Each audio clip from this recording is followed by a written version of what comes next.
bringing Israel to the world. This is IBN News. With News of Israel, I'm Susan Michaels. Just a week and a half until Israel's 71st Independence Day celebrations, and the state comptroller has released a report showing a number of irregularities regarding how the culture ministry handled last year's event.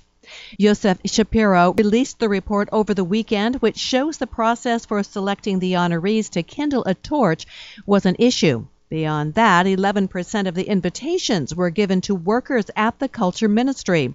Hundreds of other invitations went to workers at the Prime Minister's office and to Likud activists. Shapiro wrote that the distribution of so many tickets within the ministry, while the general public was not considered, shows the ministry failed in its responsibility. Palestinians from the West Bank and Gaza Strip are not being sent to Israeli medical facilities.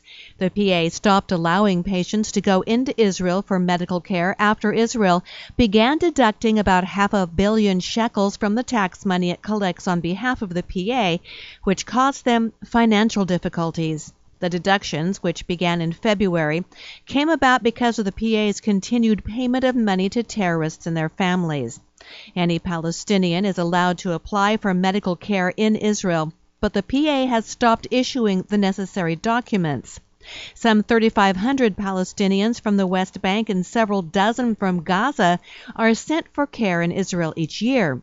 The Physicians for Human Rights NGO has criticized both sides, saying patients can't become victims of power struggles between Israel and the Palestinian Authority. Nabi Berri, Speaker for Lebanon's parliament, says his country is prepared to establish a maritime border and special economic zone with Israel, as long as it happens in the same way the Blue Line demarcation was established under the UN. Offshore oil and gas reserves have been discovered in the disputed 860 square kilometers of Mediterranean waters, which could generate billions of dollars in revenue in the coming decades. And the Southern California rabbi who was shot in the attack on his synagogue, which left one woman dead, has received a call from U.S. President Donald Trump.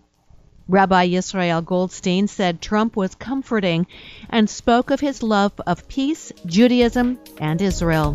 I'm Susan Michaels. IBN, Israel Broadcast Network.